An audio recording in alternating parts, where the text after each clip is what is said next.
Dans cette vidéo, nous continuons toujours avec la page de connexion de notre application. Nous allons nommer le champ email en login et il est de type texte.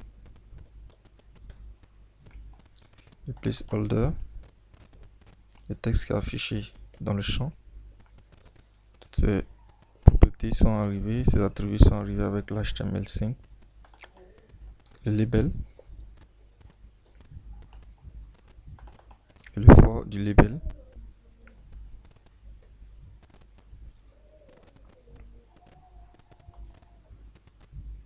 Voilà pour le champ login.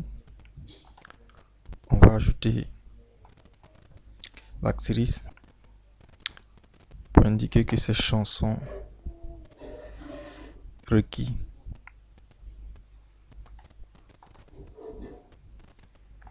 Et dans le navigateur, voilà, on continue. Côté formulaire, nous allons utiliser la méthode post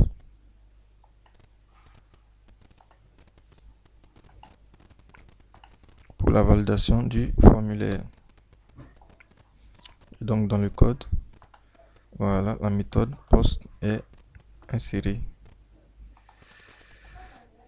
Sans cette méthode là, par défaut c'est la méthode get qui est utilisée, et donc quand on poste les valeurs, c'est par URL que les informations sont envoyées. Donc on voit les informations qui ont été saisies dans les différents champs apparaître dans la barre d'adresse, donc dans l'URL.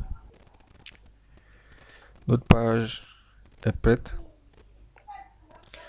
Nous allons associer du code JavaScript qui va nous permettre de faire la validation.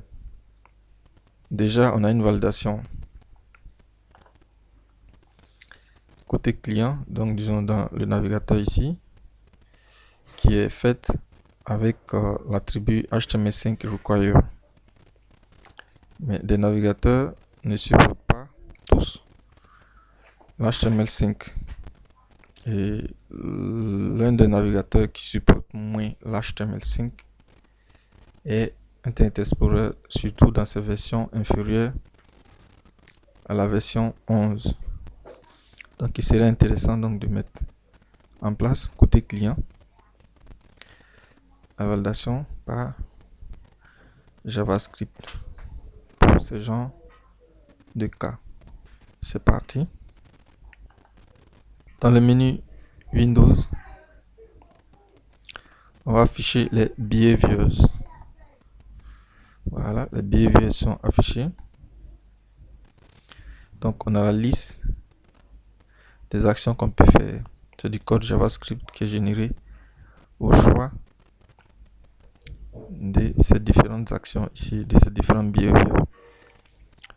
Et donc nous, c'est à la validation de ce formulaire qu'on va générer, disons qu'on va appeler notre code JavaScript.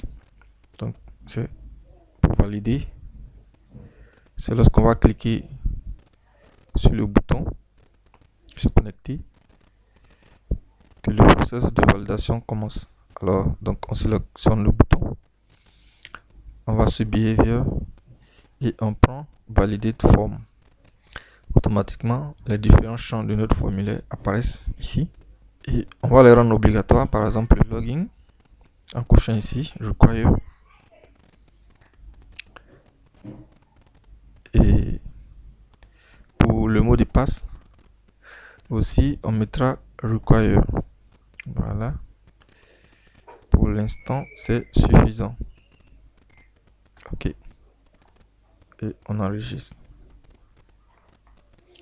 on actualise la page, on ne saisit pas de valeur quand on clique sur se connecter et automatiquement on va apparaître une boîte de dialogue, une alerte qui nous dit the following error occur login is required, mot de passe is required.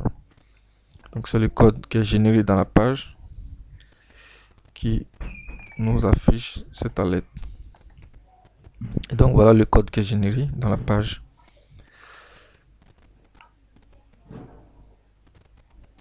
Nous allons mettre ce texte là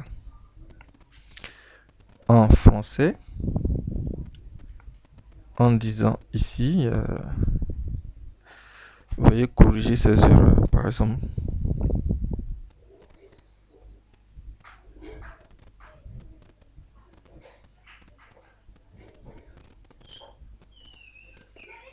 Ces erreurs.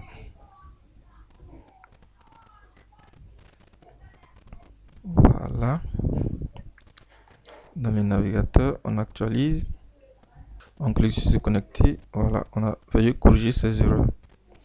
Login is required, mot de passe is required. Côté required, on va modifier c'est ici. On dira ici requis. Voilà, ça c'est français.